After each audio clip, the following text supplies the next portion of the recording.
이사야서 9장 말씀 가지고 성탄의 축복이라는 제목으로 함께 은혜 나누시겠습니다. 애니타 로버슨이라는 사람이 이런 시를 쓴 적이 있습니다. 하나님이 세상의 가장 큰 일을 이루려 하실 때 하늘의 천군 병력을 파병하지 않습니다. 회오리 바람을 불지도 않습니다. 화산 폭발의 에너지도 사용하지 않으십니다. 첨단 무기와 군사의 힘도 투입하지 않으십니다. 십자가군을 모집하지도 않습니다. 천둥으로 하늘을 진동시키지도 않으시고 번개로 하늘을 쪼개지도 않으십니다. 하나님이 세상에서 큰 일을 하려 하실 때 그는 아기를 보내십니다. 그리고 기다리십니다. 참으로 성탄이 무엇인지를 보여주는 아름다운 그러한 시입니다. 12월 성탄의 계절이 또 찾아왔습니다. 세상은 이 계절이 쇼핑을 하는 계절로 그렇게 착각을 하고 살아가고 있지만, 여러분, 성탄의 사건은 하나님이 위대한 일을 하시기 위해 이 땅에 아기 예수님을 보내주신 사건입니다. 너무나 보잘것없고 너무나 평범하고 너무나 연약해 보이는 사건이지만 하나님께서는 이 사건을 통해서 온 인류를 구원하실 위대한 일을 행하신 것입니다.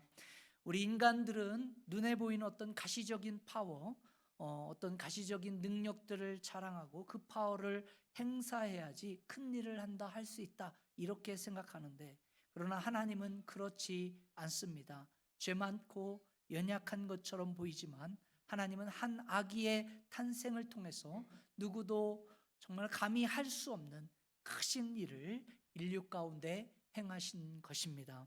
그러므로 이 성탄 사건 속에는요, 하나님의 계획이 있고 이 성탄 속에서는 하나님의 꿈이 있고, 무엇보다 이 성탄 가운데는 하나님이 저와 여러분들에게 가져다 주신 하나님의 은혜의 축복이 있는 줄 믿습니다.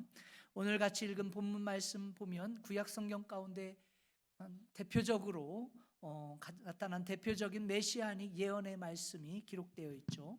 이 본문 속에 이사야는 한 아기의 탄생에 대해 이와 같이 기록합니다. 6절 말씀을 같이 한번 읽어보도록 하시겠습니다. 6절 같이 읽습니다. 시작. 이는 한 아이가 우리에게 낳고 한 아들을 우리에게 주신 바 되었는데 그의 어깨에는 정사를 메었고 그의 이름은 기묘자라 모사라 전능하신 하나님이라 영존하시는 아버지라 평강의 왕이라 할 것임이라. 오늘 본문에 묘사된 이 아기는 그냥 평범한 아기가 아니죠. 아주 특별한 아기입니다. 이 아이가 가진 특별한 특징들에 대해서 6절의 말씀에 묘사하고 있는데, 먼저 뭐라고 묘사하고 있습니까? 그 어깨에 정사를 가졌다. 정사는 권세를 말하는 것입니다. 이 아기는 권세를 가진 자라는 것이죠.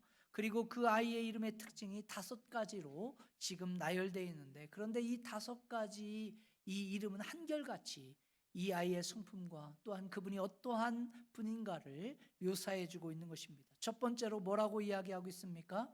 기묘자다. 여러분, 그분이 가진 그 신비롭고도 탁월한 성품을 상징하는 것입니다. 누구도 감히 흉내내지 못할 원더풀한 그런 뛰어난 존재다, 이렇게 이야기하죠. 두 번째 뭐라고 묘사합니까? 모사다, 카운슬러다라는 것입니다. 이분이 가진 완벽한 지혜를 의미하는 것입니다.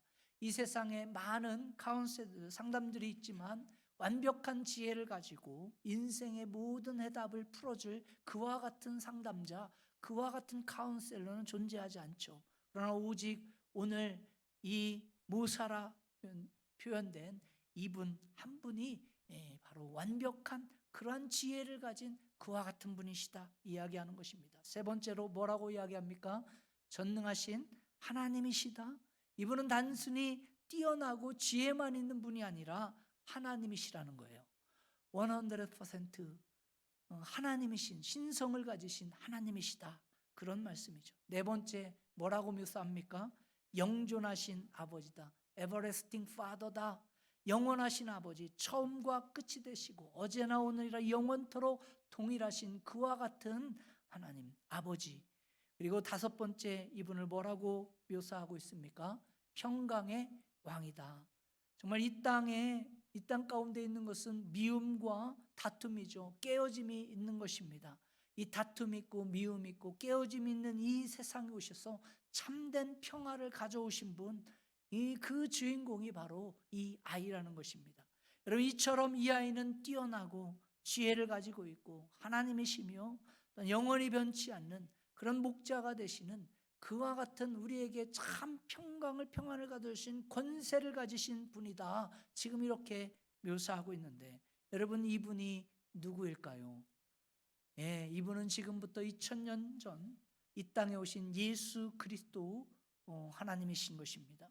비록 그분은 조용하게 말구 위에 초라한 모습으로 오셨지만 그분의 오심으로 인류의 역사의 방향은 완전히 바뀌었죠.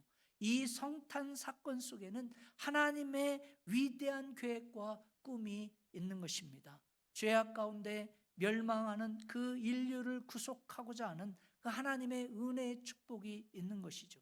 그렇기 때문에 어느 시대, 어느 민족, 어느 지역이든 예수 그리스도가 임하는 곳마다 회복이 일어나고 변화를 경험하고 새 창조의 아침을 맞이하게 되는 것입니다.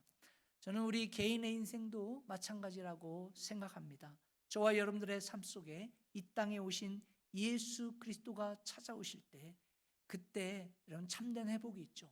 여러분, 어떠한 축복들이 주어질까요? 저와 여러분들의 가정 가운데 예수님 찾아오시면 어떠한 축복이 펼쳐질까? 오늘 이 말씀 통해서 주님이 이 땅 가운데 찾아오실 때 우리에게 주어지는 축복이 무엇인가?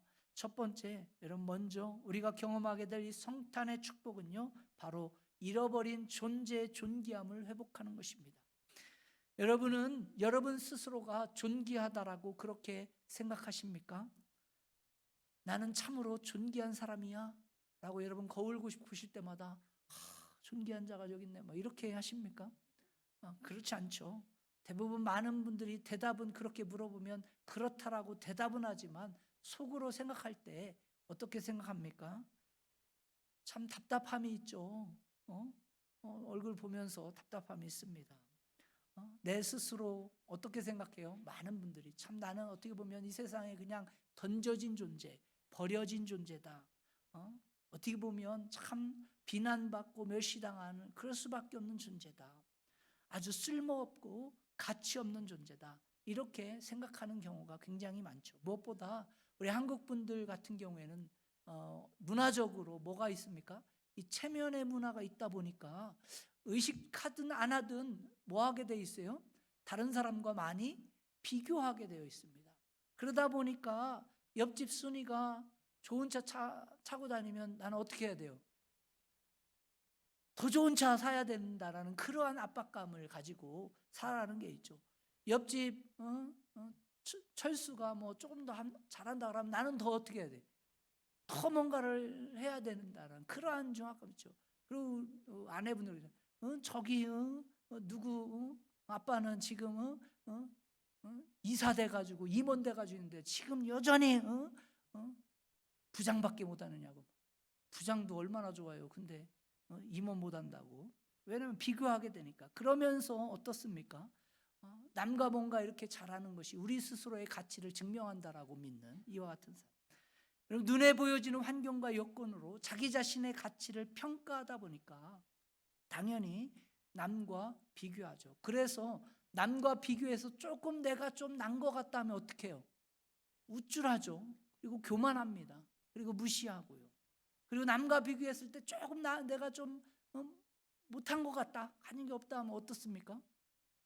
열등감에 쌓여가지고 내 인생 그러면 그렇지, 그러한 존귀함을 상실한 채 절망과 우울의 나날을 보내며 살아가는 것이 저와 여러분들의 현실의 문제, 현 주소 아니겠습니까? 여러분, 한국이 그래서요 OECD 국가 중에 자살률이 1위라고 합니다. 많은 사람들이 자신의 어떤 존귀함을 상실한 채 살아가고 있는 것을 보게 되는 것이죠. 특별히 저와 여러분들이 이민 와서 더욱더 그렇지 않습니까? 말도 통하지 않죠. 어떻게 보면 이 문화적인 그러한 차이, 차별, 또 이런 것에서 오는 그런 상실감, 상처, 아픔들, 그러면서 내가 미국까지 와가지고 이런 수모를 당해야 되나 하면서 자괴감에 빠져가지고 밤에 눈물로 한숨을 주무시지도 못하고 한숨만 쉬던 그러한 경험들이 있지 않습니까? 제가 처음 미국에 와가지고 처음 이제 왔을 때요. 처음 이제 세이프웨이라는 그런 그로서리에 가서 하는데 그때 아이가 우리 현지가 1살도 되지 않은 때였습니다. 그러다 보니까 미국이 좋잖아요. 윅 프로그램이라고 아이들 우유 주고 뭐 이렇게 그로서리 쇼핑할 수 있는 바우처를 주던 그런 게 있었습니다. 그거 가지고 이제 뭐 우유도 사고 막 한 다음에 뭐 몰랐으니까 가가지고 막 상품 놓고 딱 계산하려고 바줄 딱 냈더니 거기서 있던 캐시어가 갑자기 두 손을 쥐더니 S자를 막 슈트를 막 날리면서 막 이렇게 표현하는 막 저는 무슨 당황해가지고 내가 뭐 잘못했나? 뭘 알아들어야지. 그냥 얘가 뭔가를 잘못하는 승질을 부리는 것 같은데 뭐 따질 수가 있어야지. 뭐 어찌할 바를. 막 답답은 하죠. 뭐 그냥 진짜 막 그러한 어떤 모멸감이 내가 볼 때는 아무것도 아닌 것 같은 게 막 저것도 모른다고 하면서 막 이러는데 막 화가 나더라고요. 그래서 지금 같았으면 막 매니저 나오라고 해가지고 막 그냥 눈을 부라리면서 막 한바탕 하겠지만 그땐 뭐 영어가 뭐 돼야죠. 그래 뭐 그냥 조용히 뭐 이렇게 하든 뭐 하든 S자를 날리든 뭐 하든 그냥 조용히 듣다가 어떻게 계산하고 집에 왔는데 와 이게 이 화가 풀리지 않는 거예요. 내가 그래서 제가 그때부터 뭘 했냐, 이 영어는 이 공부하려고 영어를 해야 되는 게 아니구나. 내가 살기 위해서 영어를 해야겠구나. 쪽팔림을 당하지 않기 위해서 영어. 그때부터 얼마나 영어를 열심히 했는지. 열심히 한 이 모양인 거예요. 지금. 아무튼 얼마나 서운한 여러분 그렇습니까? 여러분 말씀은 하지 않지만 아마 저보다 더 심한 거 뭐 여러분 한두 개가 아니잖아요. 말로 표현할 수 없는. 그래서 상처와 아픔을 가지고 있죠. 근데 문제는 무엇입니까? 이러한 상처와 아픔이요, 시간이 지나면 사라지는 게 아니라 마치 구정물에 그 찌꺼기가 구정물이 그냥 가만히 있으면 가라앉는 것처럼 우리 마음속에 그와 같은 아픔이나 상처들이 고스란히 가라앉아 있는 거예요. 그러니까 누가 손대면 어떻게 되는 거예요? 그게 막 올라오는 거죠. 네가 나를 무시해?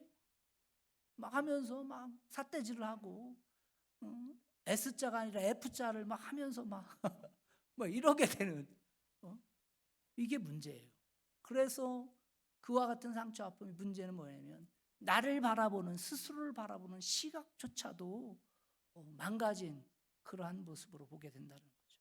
그러니까 나는 참 망가진 인생이구나. 인생 비관하면서 잡초처럼 버려진 인생 같구나. 스스로 자괴감에 빠져가지고 그렇게 살게 되는 거예요.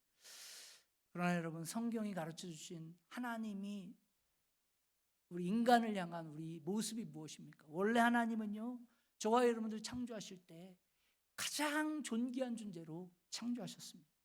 하나님의 형상을 닮은 가장 존귀한 존재로 저와 여러분들을 만드신 거예요.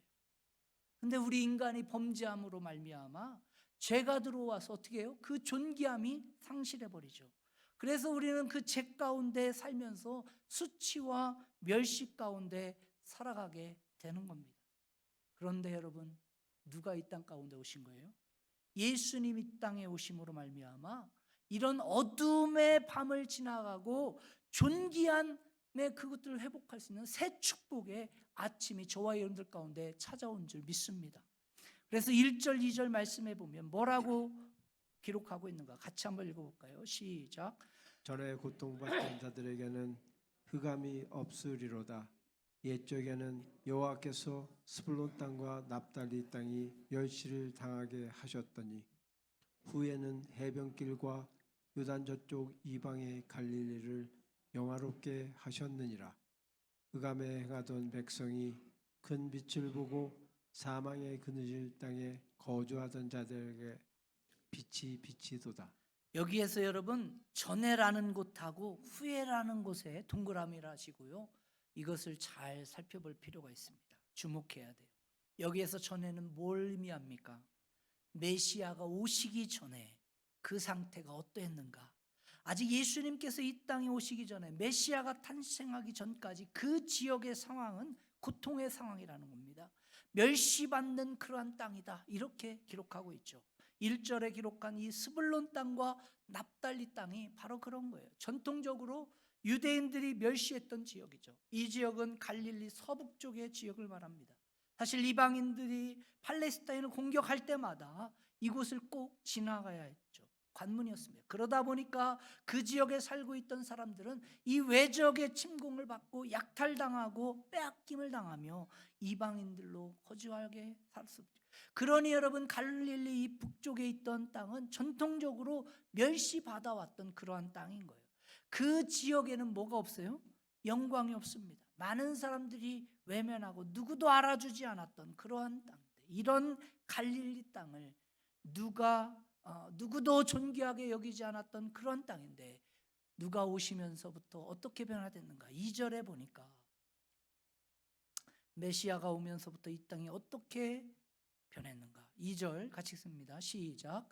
흑암에 행하던 백성이 그 빛을 보고 사망에 그늘질 땅에 거주하던 자에게 빛이 비치도다. 뭐라고 합니까? 지금까지 누구의 주목도 받지 못한 채 멸시와 어둠 가운데 살던 이 지역에 누가 오심으로, 예수님 오심으로 멸시와 부끄러움의 땅은 물러가고 존귀와 영광의 빛이 회복될 것이다. 여러분, 실제로 복음서를 보게 되면 예수님께서 유대 땅, 여러분 베들레헴에서 탄생하시죠. 그러나 예수님이 어디에서 자라셨습니까? 예수님의 고향이 어디예요? 나사렛이죠. 여러분, 나사렛이 바로 갈릴리 지역을 이야기하는 것입니다. 많은 사람들에게 멸시받던 지역이죠. 오죽했으면 예수님이 나사렛으로 온 예수다라고 했을 때 그 유대인들이 뭐라고 이야기했습니까? 반응했습니까? 야, 나사렛에서 무슨 선한 것이 나오냐 하면서 멸시하고 무시했던 것이 성경에 기록됐죠. 누가 봐도 가장 인정받지 못하고요, 소외당하고 멸시받았던 그 지역인데, 그런데 그 지역에 누가 오셨기 때문에, 예수 그리스도께서 오셨기 때문에 오늘날 나사렛은 존귀한 장소가 되고요, 갈릴리 지역은 예수님의 숨결이 살아있는 귀한 땅이 되는 것입니다. 오늘 저와 여러분들의 인생도 저는 마찬가지라고 믿습니다. 우리의 과거의 모습은요, 어두움이죠. 영광이 없습니다. 죄악으로 가득한, 정말 보잘것없는, 빼앗김이 있고 상실감이 있고요, 상처와 아픔과 어둠 가운데 억눌려 있는 그와 같은 그런 어두운 자의 삶이다, 이렇게 표현할 수 있는데, 그러나 그와 같은 어두운 자의 삶인 저와 여러분들 가운데 누가 찾아오시면 성탄의 주인공 되신 예수 그리스도께서 찾아오시면 그 어둠 가운데 뭐가 회복될까요? 빛이 회복되는 줄 믿습니다. 어둠의 죄악이 물러가고요, 생명의 빛이 회복되는 거예요. 하나님의 형상으로 지어진 본래의 영광과 존귀함이 회복되어지는 것입니다. 이것이 성탄이 저와 여러분들에게 가져다준 최고의 축복인 거예요. 여러분, 성탄은요, 저와 여러분들의 존귀함을 회복시켜주는 사건입니다. 누구를 통해서?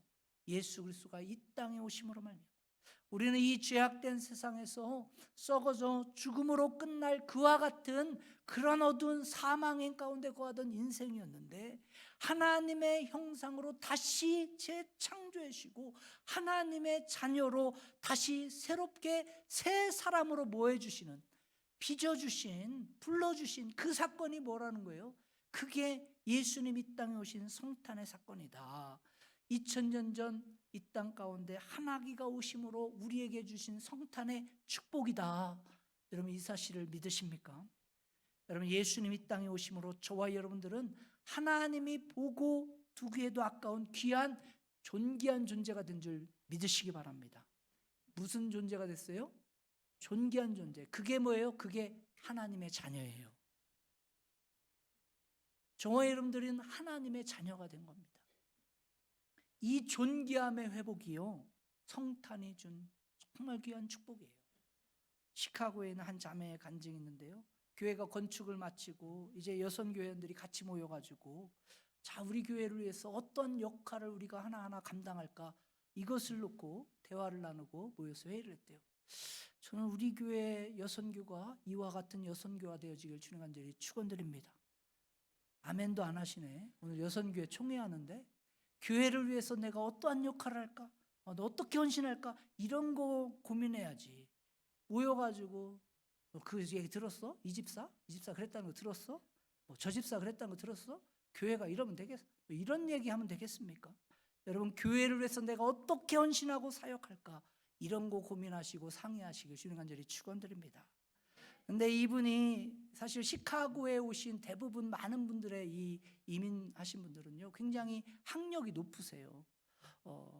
그러다 보니까 사실 이민사회에서 성공하신 분들도 굉장히 많이 계신데, 그래서 돈을 가지신 분은 자기 벌은 돈 가지고 교회에 헌신하겠다 이렇게 이야기하고, 공부를 많이 배우신 분은 자기가 배운 그러한 공부한 것, 이런 지식 가지고 교회에 이렇게 또 헌신하겠다. 또 기술이 좋으신 분들은 또 가지 기술 가지고 반주도 하고 또 꽃꽂이도 하고 이렇게 봉사하겠다 이렇게 하는데, 근데 이 자매는 이게 배움이 없으신 거예요. 가난한 집에 태어나셔서 일평생 동안 다른 집에서 식모 역할을 하면서 그렇게 살아온 게 전부였는데, 그러니까 어떻습니까? 학교도 다니지 못했죠. 자랑할 게 아무것도 없는 것입니다. 이분이 다른 사람들 다 이야기하는 것 듣다가 끝에 이렇게 고백하는 겁니다. 저는 아시다시피 공부도 못했고 가진 것도 없습니다. 제가 유일하게 할 수 있는 것은 청소입니다.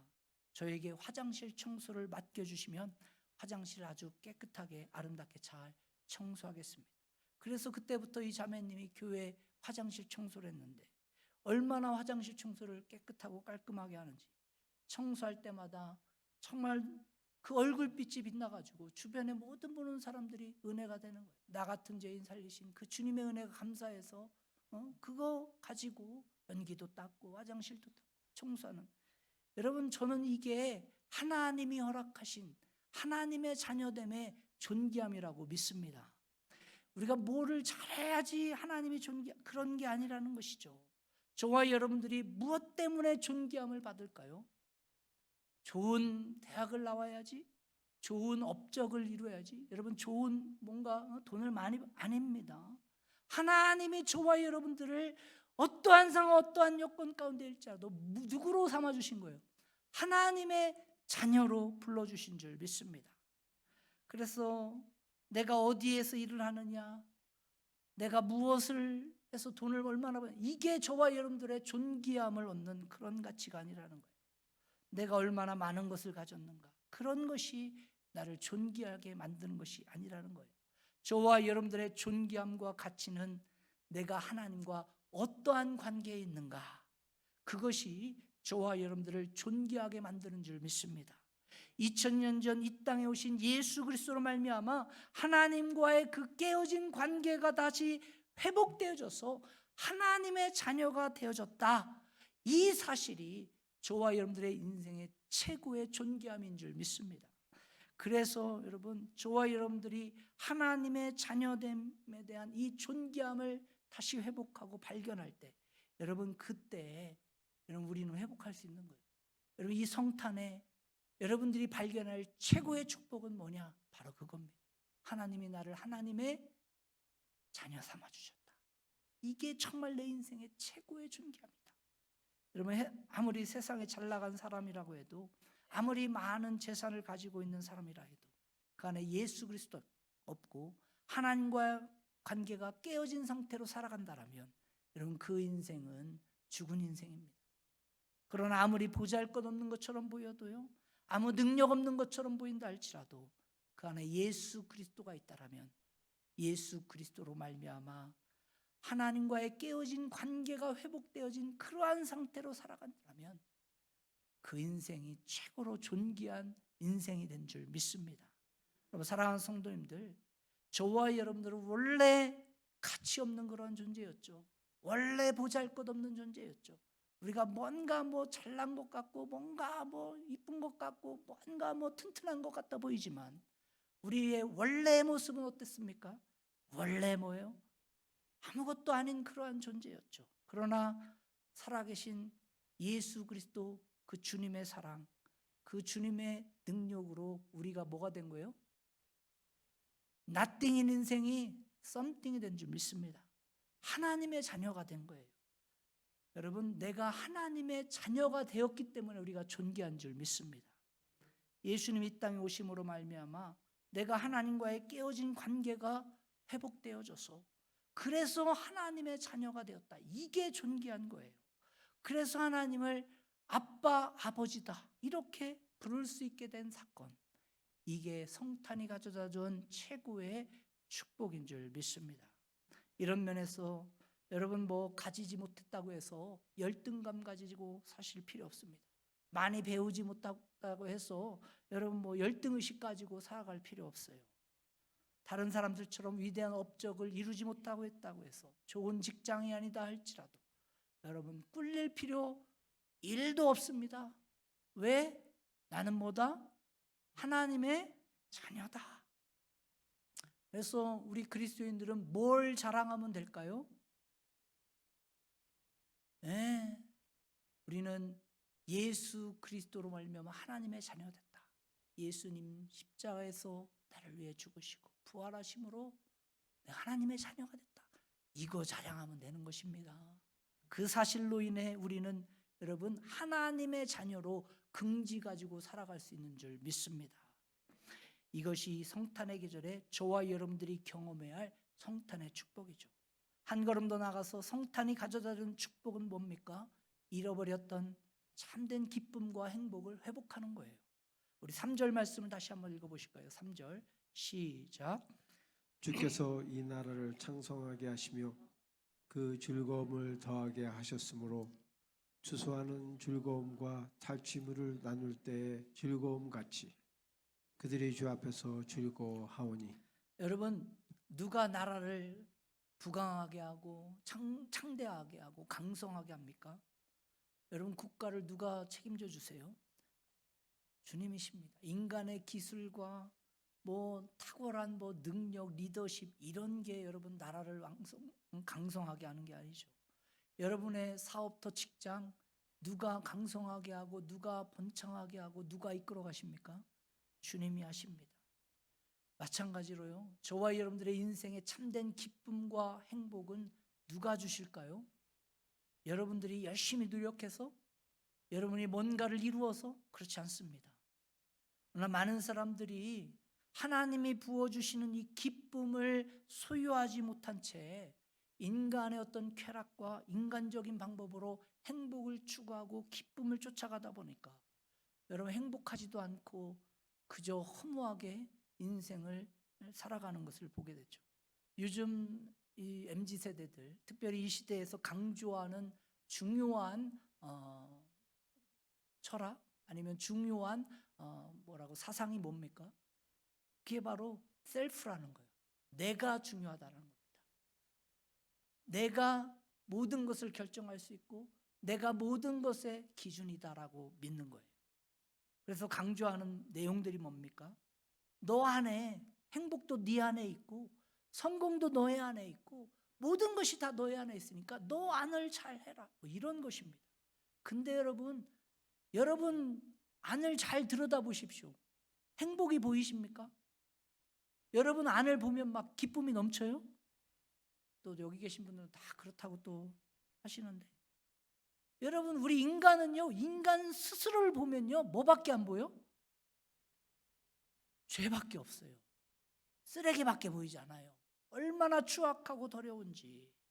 그래서 여러분 인간 스스로는 행복을 만들어낼 수가 없어요. 스스로가 행복할 수가 없습니다. 여러분 스스로가 알잖아요. 여러분 스스로가. 자꾸 아니라고 이렇게 쳐다보시는 것 같은데 나는 아니에요 이런 거. 아니에요. 우리 스스로 보면요 얼마나 참 말이 안 나와. 말하기조차 부끄러운 수치들이 얼마나 많은지 내 속에 내 스스로 찾아낼 수 있는 여러분 행복은 존재하지 않습니다. 행복은요 어디로부터 와야 돼요? 행복의 근원자로부터 와야 돼요. 그 근원자가 누구예요? 하나님이시죠. 하나님밖에 없어요. 아주 오래전에 노스웨스턴 대학의 철학 교수 있던 그 교수님 한 분이 실제로 20세기 가장 탁월한 철학자들 250명에게 연구조사하면서 설문조사를 했대요. 뭐냐면은 참된 행복과 인생의 목적이 어디 있는가 질문 던졌더니 250명 중에 한 사람도 대답을 안 주더래요. 그러면서 거기에 노트를 썼는데 뭐라 했냐면 혹시 네가 그것을 찾으면 나한테도 알려줘라. 뭐 이렇게 했대요. 여러분 어떤 철학적인 방법이 참된 행복을 가져다 줄까요? 그렇지 않습니다. 여러분 참된 기쁨과 행복은 어디에서 옵니까? 하나님이 있어요. 왜? 하나님이 창조주고요. 하나님이 근원자예요. 하나님이 시작자이십니다. 그렇기 때문에 그 안에 참된 행복이 있고요. 참된 기쁨이 있어요. 그러므로 우리가 참된 기쁨을 회복하려면요. 성탄의 주인공으로 오신 누구를 만나야 할까요? 예수 그리스도를 만나야 합니다. 그 안에 창조주이신 하나님을 바라볼 때 그때 하나님 우리에게 주시는 그 참 기쁨을, 참 행복을, 참 자유함을 경험하게 되는 줄 믿습니다. 이런 면에서 성탄 사건이 우리에게 주는 두 번째 축복은 뭐냐면요. 참된 기쁨, 참된 자유함은 이런 것들을 회복하게 되는 거예요. 한국의 슈바이처럽을 이룬 장기려 박사에 대한 이야기를 들은 적이 있습니다. 이분의 간증인데 이분이 의학 공부를 한 후에 어렵고 가난한 이웃들을 위해 평생 동안 헌신적으로 진료를 도왔습니다. 이분은 부산 보건병원 원장으로 40년, 간호대학 원장으로 20년 근무했는데 한국의 의료보험이라는 제도를 처음 시작하신 분이에요. 의료보험 조합을 최초로 설립했고요. 이분이 80세 생일에 고백한 그 간증이 굉장히 유명하고 참 많은 은혜가 됩니다. 이분이 80대 생일 때 생의 기쁨에 대해 세 가지를 이야기했어요. 첫 번째 세 가지, 인생에서 정말 기뻤던 세 가지 사실이었는데 첫 번째 뭐가 기뻤냐? 결혼한 후에 아들을 낳았을 때 하나님이 주신 아들로 천하를 얻은 기쁨이었다. 그래서 감사했다. 이렇게 합니다. 두 번째는 이분이 좀 우리하고는 좀 차원이 달라요. 두 번째 기쁨이 뭐냐면 송기정 선수가 올림픽 마라톤 경기에서 우승했을 때 이 민족의 감정에 기뻤대요.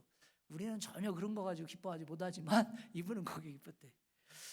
그런데 이 장기려 박사가 앞에 두 개의 기쁨보다 마지막 이 세 번째 기쁨에 이야기하면서 참으로 흥분하고 감정을 감출 수 없다고 이야기하는데 그 세 번째 기쁨이 뭐냐면요. 세 번째 기쁨은 예수님을 구세주로 믿고 자신의 죄를 회개하고 하나님께 죄사함을 받았다는 확신을 가졌을 때의 기쁨이다.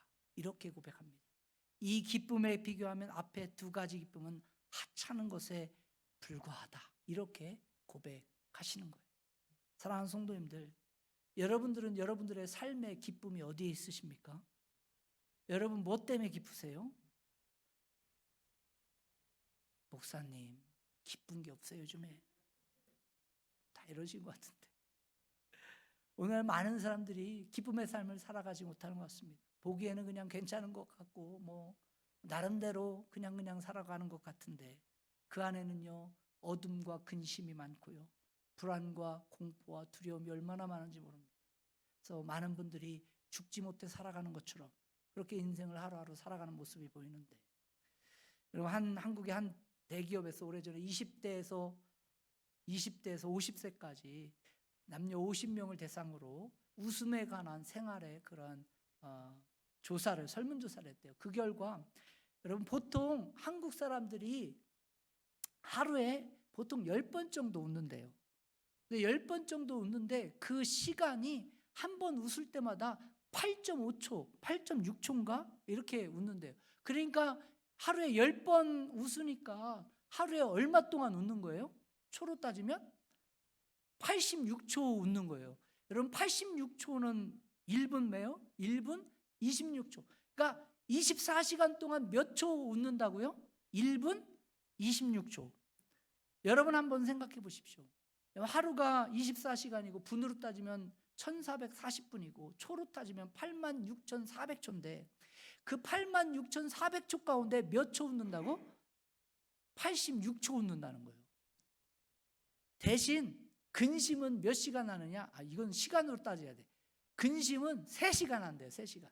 일반적으로. 여러분 어제 하루를 한번 카운트 해보시오. 내가 어제 하루 동안 몇 분 웃었나? 몇 초 웃었나? 그리고 얼마나 근심했는가? 저는 이 성탄의 계절에 여러분 모두가 참 기쁨을 회복하시길 간절히 소망합니다. 여러분 안에 잃어버렸던 기쁨이 다시 회복되길 소망합니다. 왜냐하면 예수님께서 2000년 전에 이 땅에 오신 이유가 바로 저와 여러분 가운데 참된 기쁨을 회복하시기 위해 오신 거예요. 누가복음 2장에 보면요, 목자들이 양을 치고 있는데 천사들이 예수님의 탄생을 알리고자 그 목자들을 둘러쌉니다. 그러자 이 목자들이 두려워 떠는데, 이때 천사들이 목자들에게 무슨 말씀을 선포하는가? 천사들이 목자들에게 아기 예수님의 탄생에 대해서 어떻게 말씀하는가? 누가복음 2장 10절을 같이 한번 읽습니다. 시작. 천사가 이르되 무서워하지 말라. 보라, 내가 온 백성에게 미칠 큰 기쁨의 좋은 소식을 너에게 전하노라. 자, 온 백성에 미칠 큰 기쁨의 좋은 소식. 여러분, 예수님의 탄생은 온 백성에게 미칠 큰 기쁨의 좋은 소식인 줄 믿습니다. 그렇기 때문에 예수님의 탄생은요, 이 잃었던 기쁨의 회복이에요. 예수님 이 땅에 오심으로 우리 가운데 참된 기쁨을 주신 줄 믿습니다. 그러므로 오늘 우리가 성탄의 주인공으로 오신 예수님 만나기만 하면 우리의 존귀함을 회복할 뿐만 아니라 여러분, 우리 가운데 잃었던 참된 기쁨이 회복되는 줄 믿습니다. 나를 얽매는 모든 죄악과 그 얽매임으로부터 자유하고요, 하나님의 영광된 그 참 새 소망의 아침이 저와 여러분들 가운데 기다리고 있는 줄 믿습니다. 그러므로 오늘 이 아침 여러분 가운데 예수님 만나지 못하신 분 계시다라면 이 시간에 예수님 만나는 축복이 있어지길 간절히 소망합니다. 여러분이 어떠한 상황 가운데 있든지 예수님이 이 땅에 오셔서 저와 여러분들의 참 구주가 되신 줄 믿습니다. 그 오신 예수 그리스도 믿을 때 우리 안에 참 기쁨이 회복돼요. 여러분, 왜 예수님께서 말구에 나신 줄 아십니까? 나처럼 누추하고 죄인 된 나와 같은 인간, 나와 같은 인생의 친구가 되어 주시려고 주님 말구에 탄생하신 것입니다. 여러분, 왜 예수님 십자가에서 고통당하셨습니까? 사실은 내가 당해야 할 고통인데 그분이 대신 지불하시기 위해서 그 수치와 멸시, 그 고난의 십자가를 담당하신 것입니다. 왜 예수님께서 피 흘려 주신 줄 아십니까? 피 흘려 돌아가셨습니까? 바로 나 때문에 나를 살리시고 나를 복되게 하시고 내가 잃었던 기쁨을 나에게 회복시키고 영원한 하나님 나라의 자녀 삼기 위해서 그분은 그렇게 오셨고 그렇게 고난당하셨고 그렇게 피 흘려 돌아가신 줄 믿습니다. 오늘 이 아침 우리가 결단하고 기도할 때, 주님, 내가 다른 무엇보다도 하나님의 자녀됨으로 참 존귀함 얻었음을 믿고 그 존귀함 가운데 살게 도와주십시오. 다른 무엇보다 세상이 주는 기쁨이 아니라 예수 그리스도를 통해 주어지는 참 기쁨의 회복이 이 성탄의 계절에 있게 도와주십시오. 고백했으면 좋겠습니다. 우리 이 시간에 마음이 상한 자를 찬양하고 우리 같이 일단 기도하고 싶시다.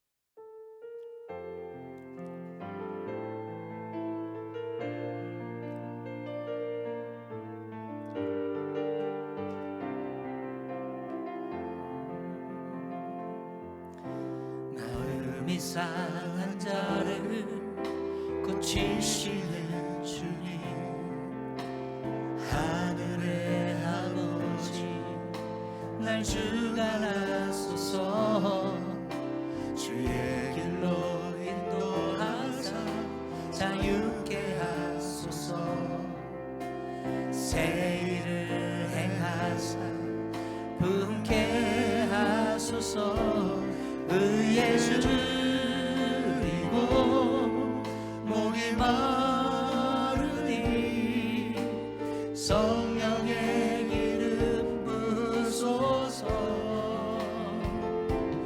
의의 줄이고 목이 마르니 내 잔을 채워. 우리 다시 한번 찬양할까요? 마음이 상한 자를, 마음이 상한 자를 고치시는 주님, 하늘의 아버지 날 주관하소서. 주의 길로 인도하사 자유케 하소서.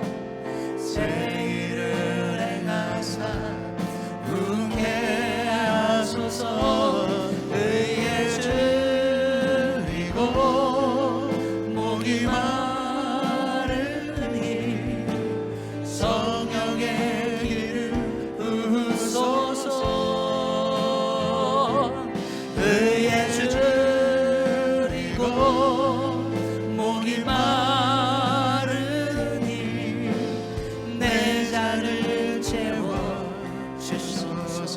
우리 시간 한번 같이 기도하겠습니다.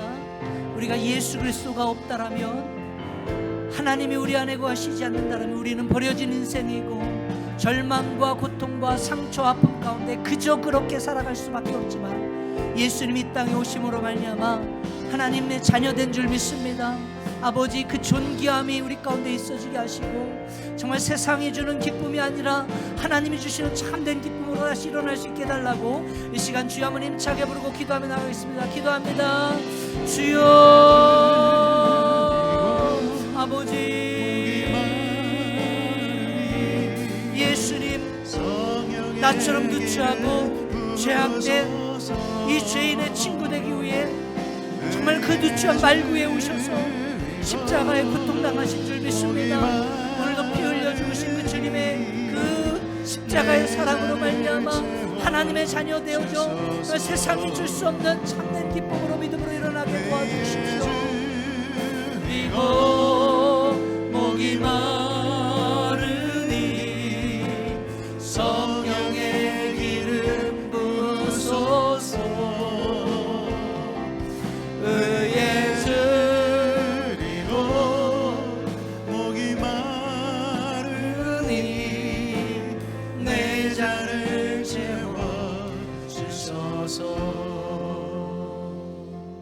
사랑의 하나님, 오늘 이 시간 내 마음의 문을 열고 2000년 전 이 땅 가운데 나를 구원하시기 위해 찾아오신 그 예수 그리스도를 내 마음의 주인으로 초청합니다.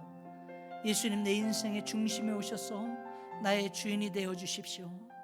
내 삶에 상실했던 모든 기쁨, 내가 잃었던 모든 행복들 다시 회복시켜 주시고, 절망과 아픔과 고통과 상처 가운데 눌려 죄악에 눌려 어둠의 그늘에 눌려 죄악의 사슬에 얽매여서 갈 바를 알지 못한 채 이리저리 유리하고 방황하는 인생이 아니라 하나님의 자녀됨으로 말미암아 오늘도 복된 인생, 기쁨의 인생, 참된 자유하는 인생 살아가는 우리 성도들 다 되게 도와주세요. 예수님 이름으로 기도합니다.